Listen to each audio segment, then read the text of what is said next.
and it's really coming down to who scores last. I do think the Browns pull it out. They are at home. I could be completely wrong.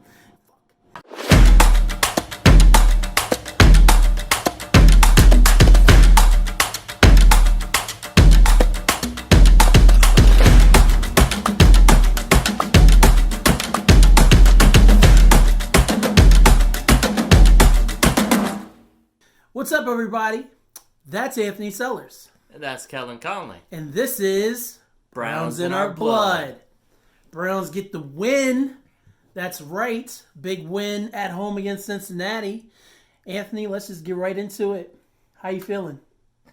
I liked it. You liked it? I liked the second half a lot better than the first half. Oh, yeah. That second half was way better, I thought. Yeah. Browns do win. Defense shows up in the second half. Second half was much better than the first half, as you mentioned. Big third quarter. I mean, it's big. It's funny because we say big third quarter, but it was only 10 points, but it opened up the game for them, really. Yeah. It was 24-17 versus it being a one-possession game. And I really just feel like the Browns just really dug in their heels. And like we were talking about a few weeks ago with the Pittsburgh game, I really felt like the energy of everybody in the stadium they were feeding off that energy in the second half. And I feel like the defense responded, and the Browns just came out and made some big plays and then held on in that fourth quarter. Only 3 tough points from both teams in the fourth quarter. They did what they needed to do. Yeah, which is win. And the second half really shows how the offense should be run. I know we said it earlier in the year when they went 1-2 and it was done through the running game. Mm-hmm. It was just showed it was predicated on having Chubb and Hunt featured. Yes. And it should just stay that way, even though, yes, you have Odell right now. You have Jarvis Landry. You have Njoku, which that... Welcome back, Njoku. That little catch... One catch for 4 yards. That interception thing was, kind of stupid. Yeah. That was a bad call. But... A lot of bad calls in the NFL this past week. It wasn't just in Cleveland. Yeah. But I digress. No, I like I said, I really liked what they did in the second half. The fact that Chubb only had like 3 carries in the first half is kind of a disgrace. Asinine. To be honest. Yeah. Shout out Mike Osti. Yeah, it's kind of bad. It doesn't make any sense because we've said it all year. Why do we know, and and other Cleveland Browns fans know, that the running game is what really spurs this team ahead.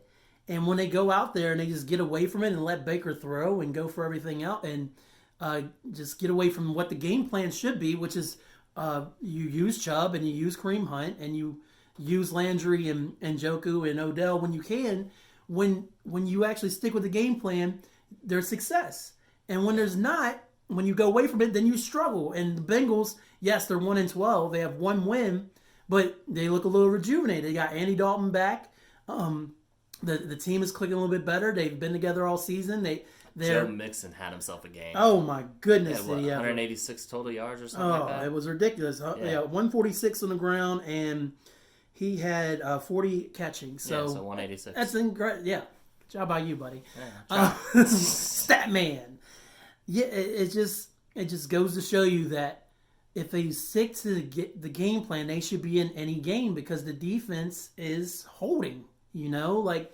The defense is going to give up points. Any NFL team is going to give up points. Yeah, the way that the games are called anymore, that's inevitable. Yeah. Yeah, you can't play defense pretty much. You really can't. It's really difficult. And shout out to Denzel Ward with another interception this week. Pick 6. Pick 6, yes indeed.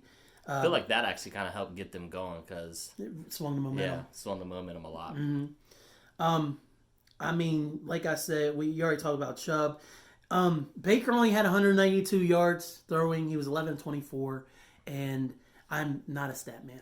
And then 10 interceptions. 1 pick we mentioned was Njoku pick. Obviously, they're mathematically still in the playoff hunt. But let's just talk briefly about... Everything got convoluted. Yeah, it got even more difficult after this weekend. Any fears or any thoughts about Baker's play? I know that you mentioned before that he's taking a step back this season. You thought he was going through a sophomore slump, and I've agreed with you. Any fears about him going forward this year, or you really just think it's just about growing pains or anything? Like, you're not seeing anything that's, like, making you think, not that he's not your quarterback or anything like that, but Just anything in general where it's like, man, I wish he did this better. He gambles a little too much, which is great to have that little gunslinger mentality, be like Brett Favre. Makes the game a little bit harder on himself, it looks like. There's a lot of good examples from other people that I see on Twitter and stuff, and I agree. Like, you see it kind of in the game, then when you go back and watch it again, it just gets magnified. Sometimes he just doesn't take what the defense gives him, and that's what he needs, the biggest thing that he needs to learn. I don't think he's not the answer. I still think he's the franchise. I'm not on that boat. Yeah, he's the right fit for here, in my opinion. Because there's quarterbacks out there with trade rumors swirling and everything else, but I'm still firmly in the bake time camp as far as the Browns go. I really think that he will be a good quarterback for you guys now and in the future. So I don't think there's any issues here. Did you want to talk any about the training staff thing with Baker kind of throwing them under the bus and then taking it back when it came to how they handled? Really. Not really? Yeah, okay. That's it is what it is. Yeah. I mean, and any thoughts on the Odell rumors that came out this weekend either about him not wanting to be in Cleveland? I'm not looking too much into that stuff. I don't. Yeah. Still focused. The sports hernia thing, that makes a lot more sense to why he hasn't looked like Odell. Yeah, exactly. Mm-hmm. Yeah. I mean I think that's played a factor. It absolutely has. Yeah. Why would anybody want to lie about that too? Just to say if they're having an off year. But I mean, Randy Moss. Yeah. The other stuff. Owens. The other stuff though is not. It's Hall of Famer. He's here now, so whatever. Yeah. Yeah, I agree. So got 3 games left. Jesus, I can't read.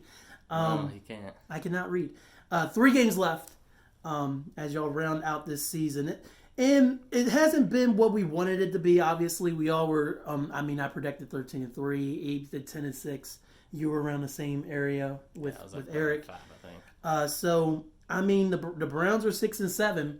So I think the main goal at this point, at least for me, as an adjacent Browns watcher, is I just want to see him have a winning season. I want to see him pull out 9-7, and whether they make the playoffs or not, I say if they have a winning year, that's a success. Because how long's it been since y'all had a winning season?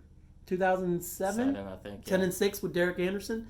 So I definitely would like to see that. So let's talk about this Cardinals game a little bit. Going to Arizona, and it's an interesting matchup because the Cardinals are 3-9-1, but there's weeks they play like a 3-9-1 team, and there's weeks that they don't. So what are your thoughts about that game? I think Kyler Murray had Murray. Shout out to Kyler Murray. Murray has a pretty good rapport with Christian Kirk. I watched a little bit of the game, like with the Steelers this week, and it seems like he's on the same page. They got good chemistry together on the field and stuff.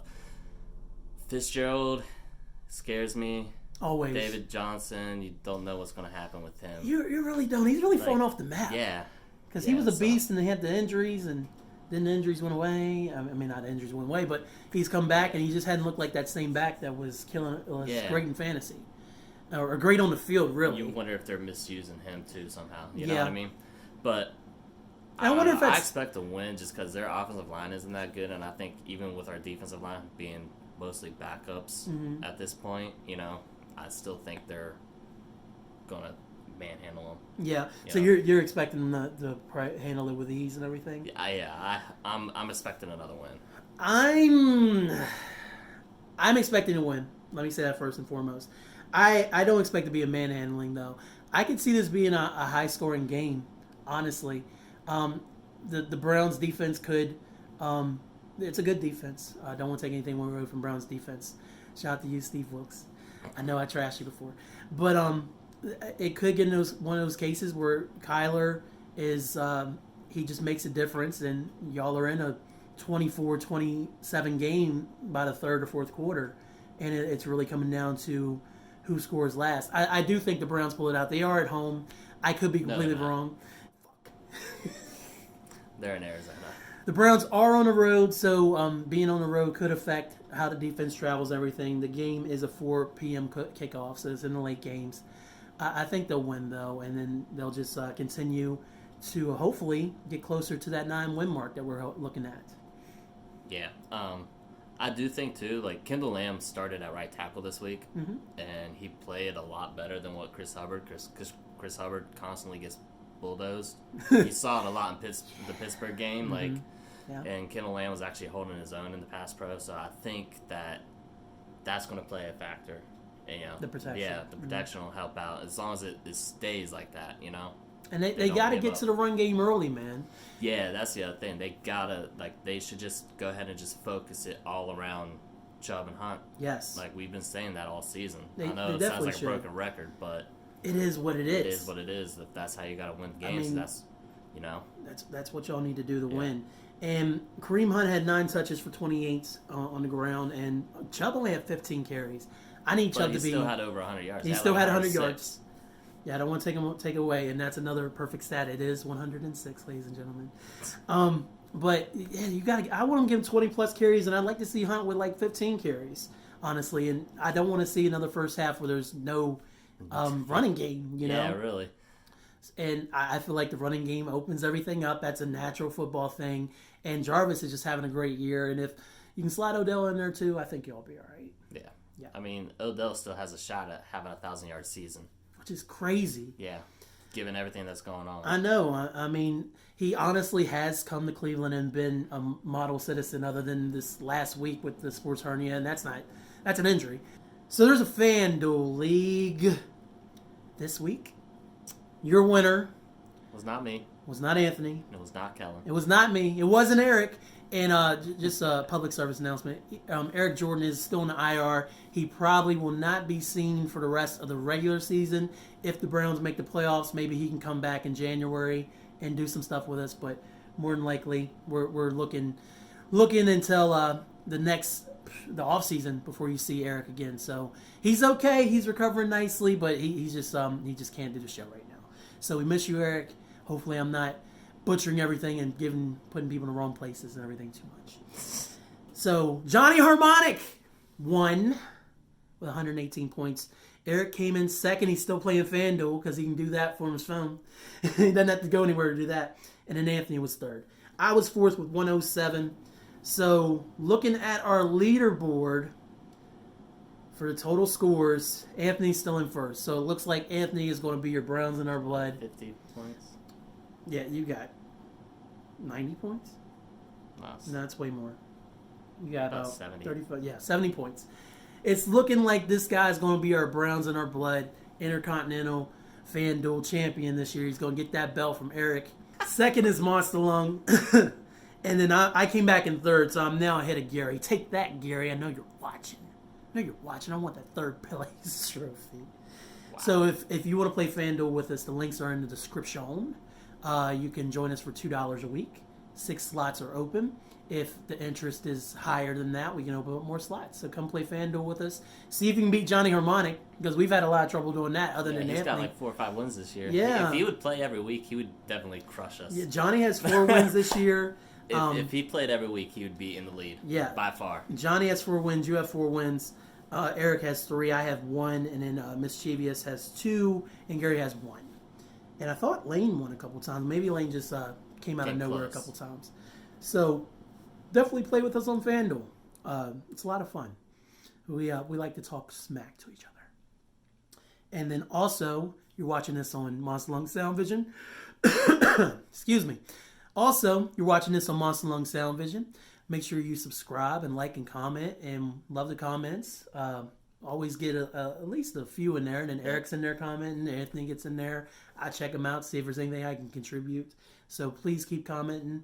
Love the feedback and enjoy it very much. And if you hit that bell, you never miss an upload from MONSTALUNG Sound Vision, including Browns in our blood. Browns in our blood. I almost forgot what we was doing. That's right. And then if you like our show in podcast format and don't like looking at our ugly mugs, then you can go to -podcastgroup.com. Morgantown, West Virginia based podcast collective, bringing great podcasts to the people. Just like that. There's a lot of practice saying that. I do. I have a lot of practice saying that. So, Browns are at Arizona this weekend. Let's get another win, Browns. Keep going towards that winning season. That's the goal right now. Anything else you want to say, Anthony? No, that's pretty much covered That it. about sums it up. So that's Anthony Sellers. And that's Kellen Conley. And this is Browns in Our Blood. Let's go, Browns.